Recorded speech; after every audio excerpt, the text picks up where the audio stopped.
welcome to this edition of EMS Now Up Close. I got to say, I'm real pleased today to be able to sit down with Mike Buetow. Mike, of course, is the president of the Printed Circuit Engineering Association, affectionately referred to as PCEA. I have a long history with Mike. He's always been one of my favorite guys in the industry, and so it's a good chance to get caught up as we've been doing pre-interview here.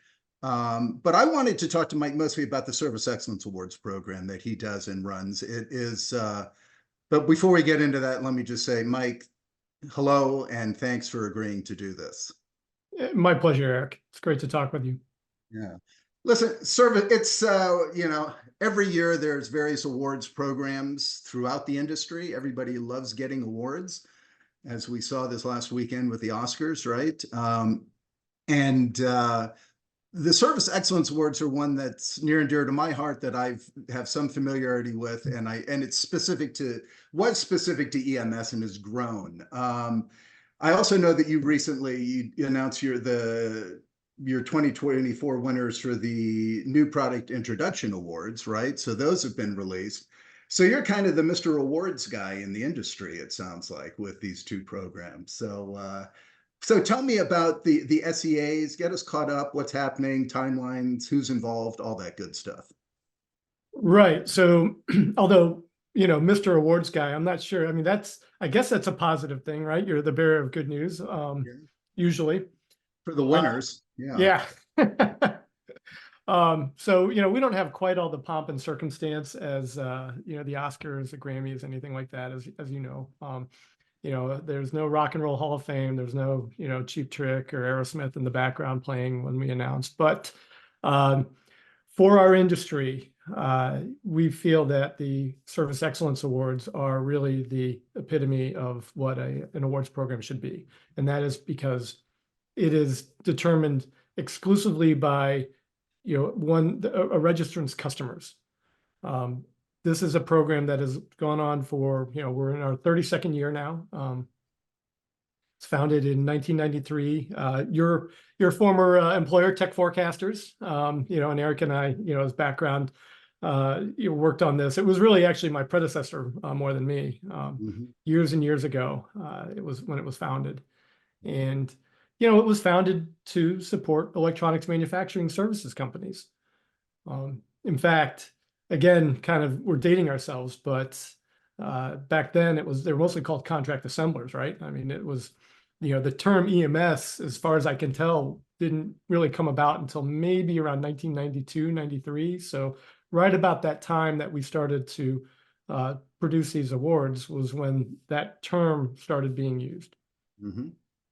But it's really, we can go into more of the details, as we go along, but it's really a competition, against yourself in some respects, because you are trying to be the best supplier of services, best supplier of equipment and so forth, best service provider you can be. And so your customers are rating you. And, if you're in a category where you happen to have other companies that are really competitive and really good at customer service, you really start to see some sparks fly, but in a good way. Yeah. So let's talk about that. Let's definitely dig into the details, because I also want to, I know that the deadline for applying for this year's technically or at the end of the March. We can talk about that. You said there's usually a little wiggle room around that. So we certainly want to encourage more people to participate. But I know that when you and I were doing them back in the day, it was just EMS. Subsequent to when Technology Forecaster was no longer involved, you actually expanded it to include equipment as well. So speak to kind of the type of companies that are involved these days. Right. So, and Eric, you're completely correct. In the late 90s, early 2000s, some suppliers came to us and said, "Hey, look, could you do something similar for us?" And so we added equipment suppliers, SMT companies. We added software guys. Eventually we added reps and distributors as well, test labs, cleaning and other non-manufacturing process providers, design service bureaus. But the focus, we really have the categories for EMS, depending on their size. And again, we could talk a little bit more about that. I don't want to monopolize this conversation. But on the equipment and material and software side, we've got the, everything down the line, right? Component storage, automation and handling, cleaning process and materials, device programming, dispensing, pick and place, screen printing, test and inspection, soldering. I'm going a little bit out of order here if you're looking at the SMT line, but you get the point. Yeah. Software, MRP software and ERP software is a category. Automation and manufacturing software is a category. So we really try to break it down based on what each company does. If you're a supplier and you supply in more than one of these areas, like a lot of guys have screen printing equipment and they have pick and place, you can participate in multiple categories. Did you say, was MES one of the categories? It is. Okay, good. Hey, and within EMS, is that specifically the EMS companies, is that in size categories? How is that today? 3 or 4? Right. So, we have it as under 20 million, 20 to 100 million, 101 to 500 million, and over 500 million. And, you can, when we talk about tier 1, tier 2, tier 3, tier 4, or whatever, nomenclature you use, there's a lot of different ways to slice and dice it. And I know that we're not using, the traditional way, looking at $1 billion and up companies and things like that. But what we really want to do is have like companies competing against each other. So under 20 million, you really are looking at companies that have, a single facility. They have, really kind of a niche, often a niche product segments and particular products that they work on. Maybe they're just prototype and MPI, things like that. You get into that 20 to 100 million, you're talking about usually it's still a single site. Maybe they have 2 factories, but, generally speaking, they're a limited number of SMT lines. And then you get to that 100 to 500 million. And now you're talking about multi-sites, maybe multi-regional, and, over 500 million, you almost assuredly are going to have, be a multinational, multiple sites and so forth. So we really want to kind of have like companies competing against like companies. Mm-hmm. And then within those, each of them, if I remember correct, there's like 5 categories. Oh, yeah, right, of course. So, what you're talking about are the categories that we are looking at, for the judging, right? Right. And you're absolutely correct. There were 5 actually for the first 29 years. Uh-oh. And we've actually added a couple. So those original 5 are dependability and timely delivery, manufacturing quality, technology, responsiveness, and value for the price. So those have always been there. And then after Circuits Assembly was acquired by PCEA in 2022, we held some focus groups and we got feedback on the program. And they recommended that we add the categories of flexibility and overall satisfaction. So now there's 7. Okay, interesting. And within that, a company could win 1 or more categories, or they can win an overall. Is that how that works? Right. So for each tier, whether it's, EMS, let's just take the EMS under 20 million, for example. We grade on each of those 7 individual categories, dependability, manufacturing quality, technology, and so forth. And then we have an aggregate score. And that aggregate score, the registrant in that particular category with the highest aggregate score is named the overall winner of that category. And they are then ineligible for any of the individual awards. They're basically the grand prize winner. Okay. Right. And any of the other companies that are entrants in that particular sector can win any of the individual categories. One of the great benefits that I always thought was also the feedback that the companies got from the process, right? You're not just hopefully winning an award, you're also getting actual feedback that you're going to provide. So speak to that and the value that all companies derive from participation. Right. Well, let me start by just explaining how that feedback is derived, right? Because I think it's important. I don't want to get too far ahead.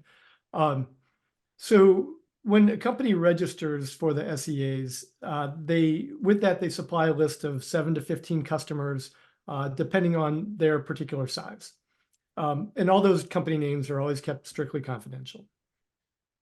The eligible customers are contacted to fill out an online survey that focuses on service in each of those various categories that I mentioned. The first 10 completed surveys for each participant are then used to figure the overall rating. Excuse me. Any additional completed survey that we receive, those aren't used for the scoring, but they are included in the reports that we issue to each participant. And this is really the meat of the program, right? The winners they're featured in an article in Circuits Assembly. They get a physical award. They're featured on the website and so forth. And that's important, right? I mean, companies love that recognition, and that's important. But personally, however, I think that the top benefit is the report itself. As you alluded to, the participants tell us that they use that data as part of their internal quality benchmarks. They use it for marketing and differentiation purposes. They sometimes use it for employee recognition. So, this includes all of the rankings, all of the responses, including, not just the numerical responses, but any additional specific feedback that a customer may give to that particular registrant, the participant. Yeah. Yeah, and I got to say, I've visited EMS companies where I've seen the awards portrayed, and I even remember one that used to create these huge banners that they would hang from the. They were always winning. Yeah. They did a hell of a job.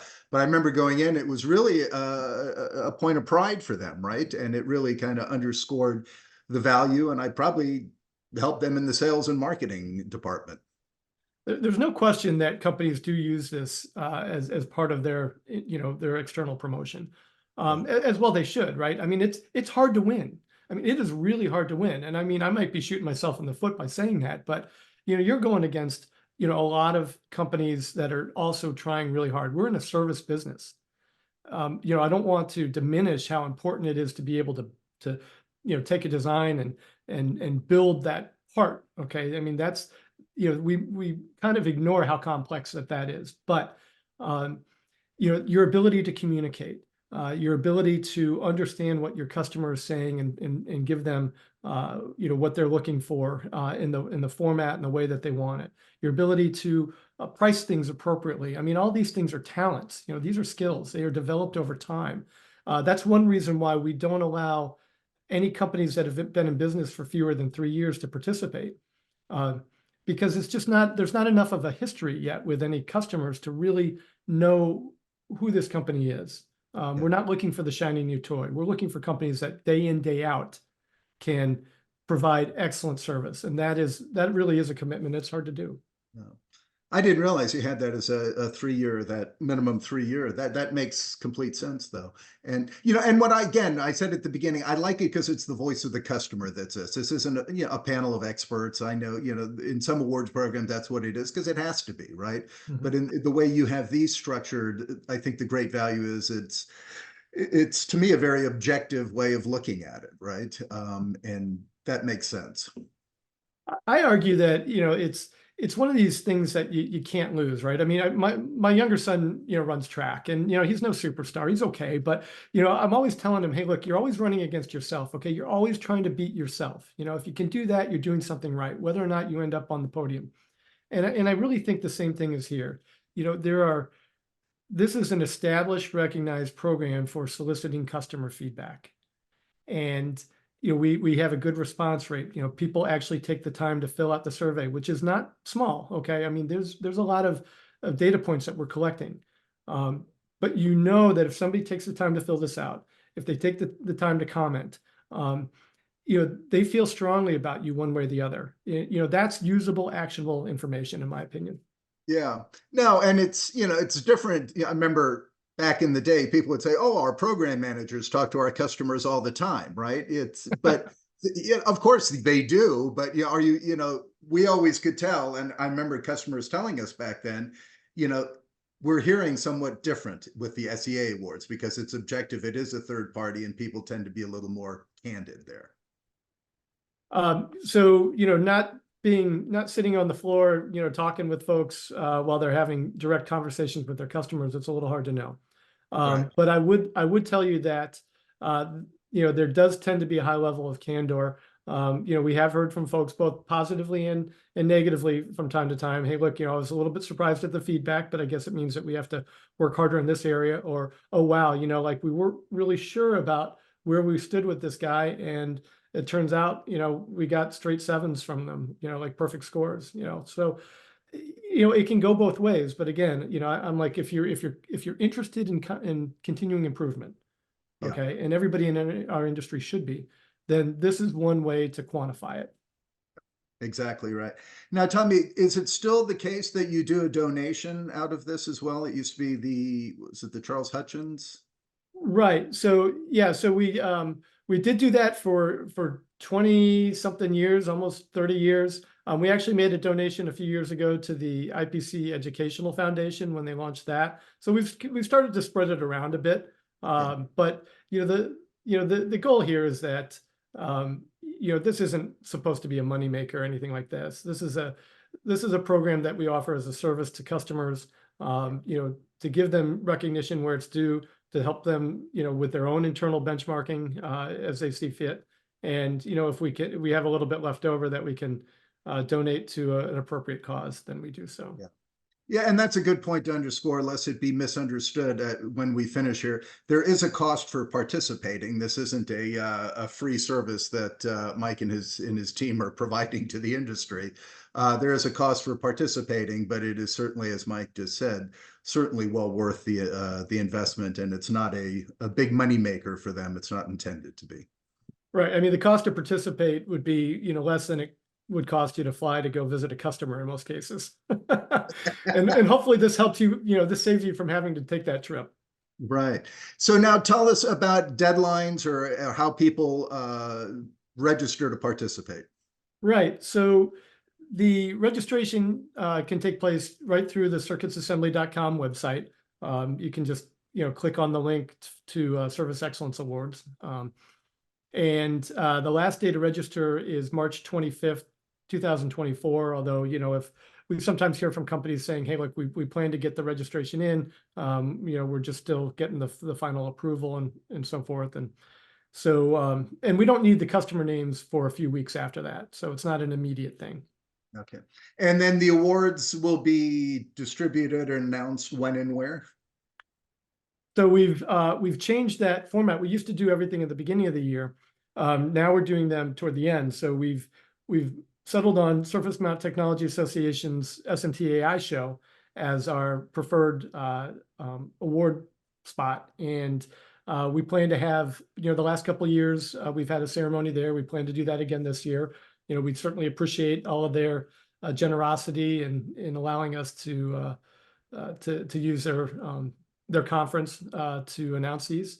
The date will be sometime in late October, probably the 22nd or the 23rd of October. And SMTAI this year is in Rosemont outside of Chicago. I'm so glad about that, by the way. That's just personal aside. Rosemont to me was always a better location for that in the past year or so. That's just my opinion. So, Mike, anything else about the awards that I didn't ask you about that you feel compelled to share?